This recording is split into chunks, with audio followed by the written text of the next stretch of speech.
Salut les mangeurs de livres, je suis de retour sur les ondes de Podcastland après des semaines d'inactivité. Alors, j'espère que je vous ai manqué. Presque 2 mois. Mais bon, trêve de blabla. Alors ce soir, ou cette nuit, comme d'habitude, dans les méandres nocturnes, je vais vous parler d'un mec que j'ai découvert qui s'appelle Anthony Ryan. Alors, je suis certain que parmi vous, il y en a plein qui rigolent en se disant quoi, le mangeur de livres, c'est maintenant qu'il découvre Anthony Ryan. Bon, je savais qui c'était, hein. Ça fait 15 ans que je le vois sur les étals.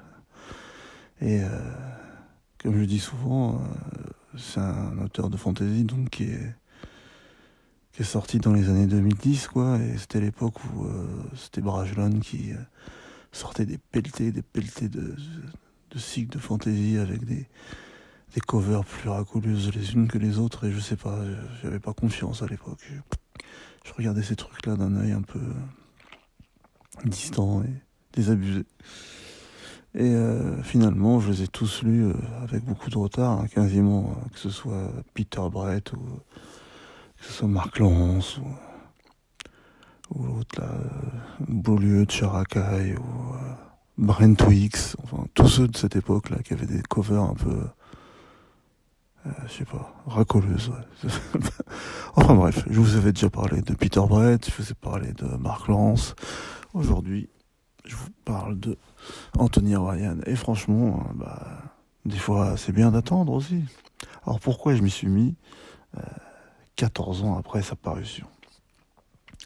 Comme je vous l'ai dit, je les voyais souvent en librairie. J'ai même chopé la trilogie en bon état, quoi, en neuf. Et elle doit prendre la poussière sur une de mes étagères, mais il n'y a pas longtemps chez Gibert. Alors comme d'hab, je vous fais un petit topo de ma vie. Ils ont initié un nouveau type de vente d'occasion qui s'appelle l'éco-lecture. En fait, c'est vraiment des petits prix pour des bouquins qui sont un peu défoncés, quoi. C'est de l'occasion, mais de la vraie occasion. Et l'autre fois, je sais pas, je vais vendre des bouquins chez Gibert, dans celui du 13e. Et en fait, celui du 13e, il y a, pour une fois, ce genre de bacs qui sont à l'intérieur, ils sont pas à l'extérieur. En hiver, c'est cool. Et donc, je me suis dit, je vais un peu farfouiller. Et bon, j'avais l'habitude de voir des prix genre à 2 euros, 3 euros, etc. Et il y avait un bac de poche, de bouquins assez dépouillés, mais j'ai trouvé les 3 volumes de la trilogie à 20 centimes pièce. Sérieux, 20 centimes pièce, 60 centimes la trilogie. Et en fait, ça m'a servi de prétexte, parce que j'avais envie de les lire depuis longtemps, mais comme c'était sur une étagère et que c'était une espèce de pile à lire infinie, dont j'arrive pas à voir le bout, quoi. Et là, je me suis dit, voilà, tu les prends, 60 centimes, tu rentres chez toi, et si c'est bon, tu lis.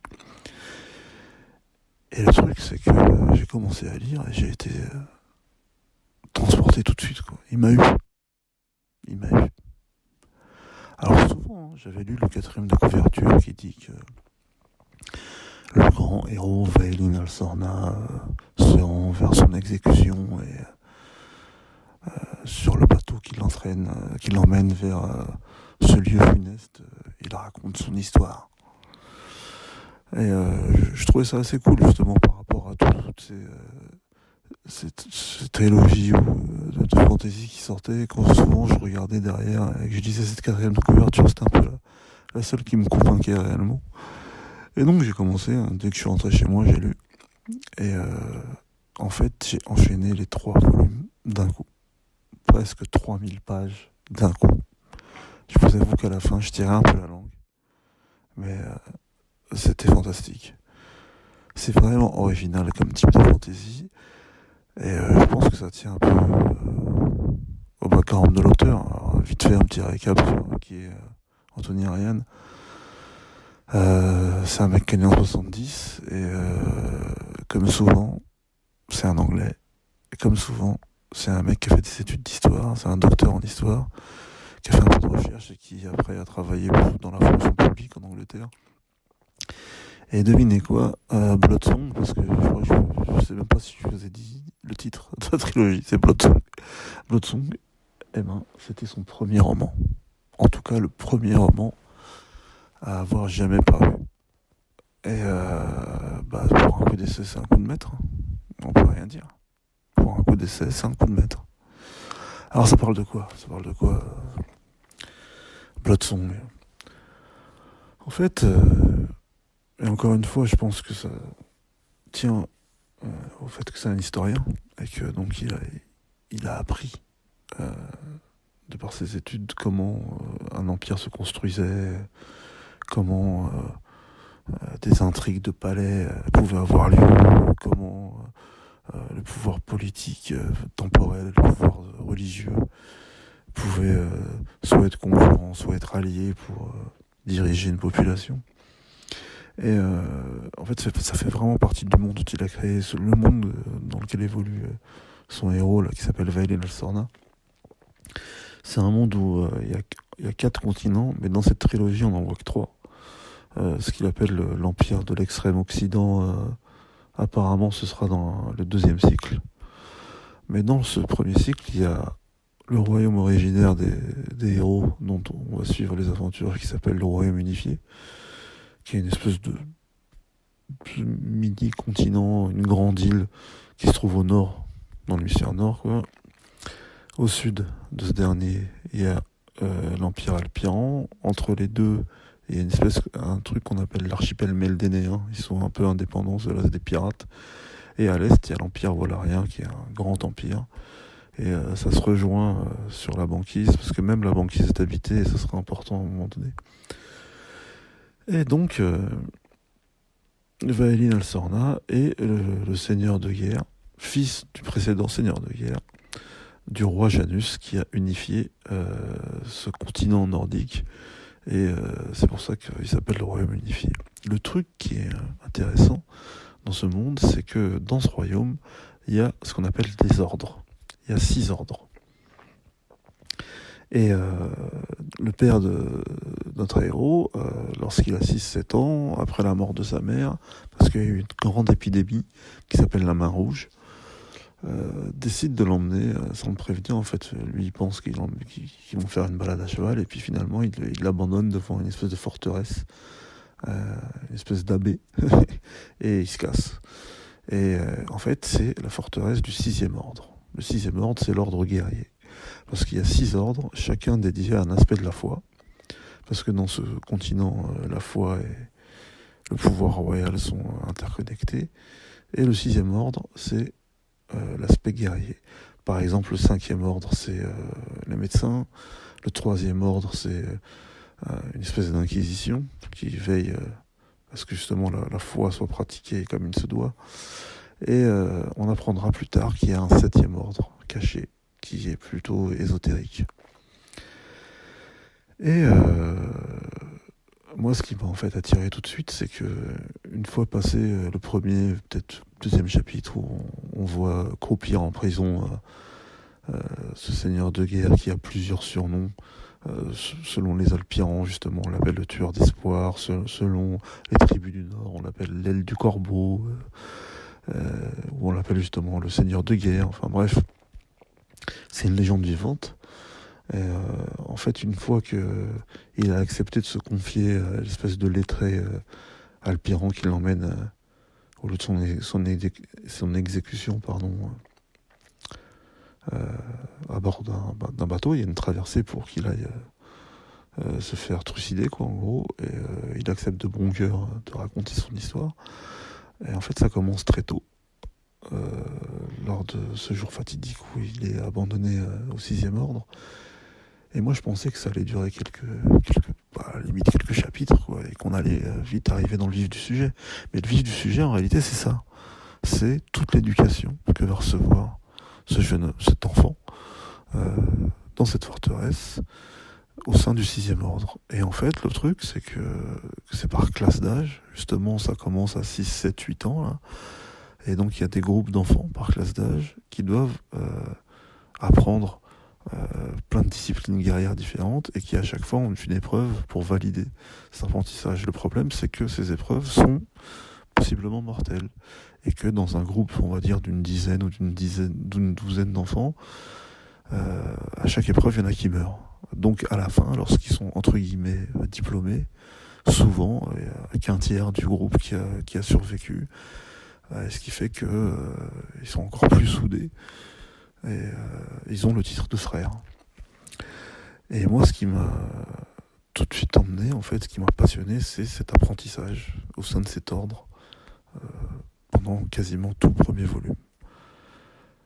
Et justement, le monde qu'il a construit à travers cet ordre et à travers les années d'apprentissage de ce protagoniste-là, bien sûr, ça nous fait découvrir le fonctionnement politique du royaume, ça nous fait découvrir les différentes composantes de ce royaume unifié, ça nous fait découvrir justement la foi de ce royaume, qui consiste en fait à croire aux âmes des défunts et non pas en un dieu. Pour eux, tout dieu est mensonge. Et justement à ce que ça implique comme possiblement inquisition et possiblement hérésie et tout ce que ça peut impliquer. Et le truc, c'est que donc on suit l'apprentissage de ce jeune homme. On commence par petites touches à déceler ce qui est un peu la magie justement de ce monde, ce qui fait que c'est de la fantaisie en fait, et ce qu'ils appellent la ténèbre. Et justement, ce qui est fort, c'est que au début, ce qu'on comprend pas vraiment comme étant de la magie, dans les volumes qui suivent, il y a une espèce de twist qui nous fait comprendre que ce que certains croient être de la magie, c'est peut-être plus une sorte de mutation, presque à la X-Men, et que ça relève aussi de certaines pratiques qui ont eu lieu dans la haute antiquité de ce monde. En fait, tout se mêle, et ce qui est en même temps intéressant, en même temps déstabilisant, c'est que, pourtant c'est que 3 tomes, hein, mais bon, vu qu'ils sont copieux les tomes, c'est que ce qu'on appelle les subplots, là, le fait qu'au début du premier tome, il ait distillé certaines informations sans trop les approfondir, et que finalement ça revienne parfois 1000 pages plus tard, ou parfois à la fin quasiment du cycle, on se rend compte qu'il a vraiment construit sa storyline, là, comme on dit, et que le gars c'est un architecte. Il y a des architectes et des jardiniers, lui je pense que c'est un architecte, un vrai. Et malgré le fait que par exemple dans le 2e tome, il a changé de type de narration, et que comme souvent dans les cycles de fantasy, il y a plein de personnages. C'est un truc qui m'embête souvent, ça, et que il faut renouer les fils de toutes les intrigues. Dans le 2e et 3e volume, c'est un chapitre par personnage, en fait, qui revient de loin en loin. Et moi, c'est toujours un type de narration qui m'ennuie profondément. Souvent, je lis tous les chapitres d'un seul personnage avant de passer à un autre. Mais en fait, là, c'est pas trop possible, parce que quand même, ça se croise par moments. Mais il est suffisamment fort pour me faire passer cette pilule, parce que c'est intéressant. Il y a des développements auxquels on ne s'attend pas. Il y a des retournements de situation. Et il y a ce qu'on appelle le world building. Il y a la description justement des différents empires. Et chaque empire, en fait, a des spécificités par rapport déjà au type de magie, au type de régime politique, à l'histoire qui a mené, en fait, à la construction de ces empires, aux interconnexions qui ont eu lieu à travers les histoires, les protagonistes ou leurs ancêtres, ou même ceux qui ont fondé ces différents empires. Et en fait, c'est vraiment prenant, et c'est très rare, moi, que je lise un cycle en entier d'un coup. Souvent, en plus, quand c'est des gros volumes, j'ai besoin un peu d'une récréation cérébrale, et de mettre un livre différent entre 2 volumes pour souffler un peu. Et là, en fait, j'étais tellement pris dans les aventures de ce Vaeli Nalsorna, là, que j'ai enchaîné les 3 tomes d'un coup. Et j'étais épuisé à la fin. J'étais épuisé, mais comme un coureur de marathon, quoi, en même temps, un peu euphorique. Et ça m'a donné envie de lire la suite, parce que j'ai appris qu'il y avait un cycle de 2 volumes, de 2 tomes qui avait paru après. Et ça s'appelle Dragon Blood. Alors c'est pas très original, mais j'ai vu qu'en fait c'était le titre français, paradoxalement. Le titre anglais, c'est genre en latin Draconis quelque chose, ils auraient dû le garder. Et il y a aussi un petit volume de nouvelles qui s'insère entre les deux, quoi. Et tout ça pour vous dire que moi j'ai adoré ce cycle.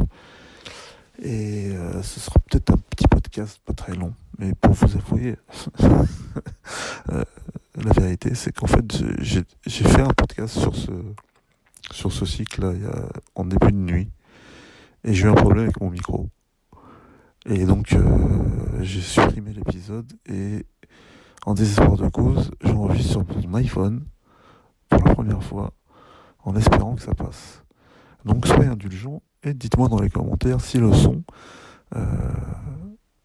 est au moins d'égale tenue par rapport au meilleur podcast que j'ai fait, parce que je sais que j'ai des problèmes de son tout le temps, hein, mais c'est une question de matos en fait, il faut que j'investisse. En tout cas, c'était pour revenir, pour vous faire un petit podcast d'avant Noël, puisqu'on est le 23 décembre. Et donc je vous souhaite à tous de bonnes fêtes. Et peut-être que je vous ferai un petit podcast de conseils de Noël, si ça marche là avec iPhone. Allez, à bientôt les mangeurs de livres.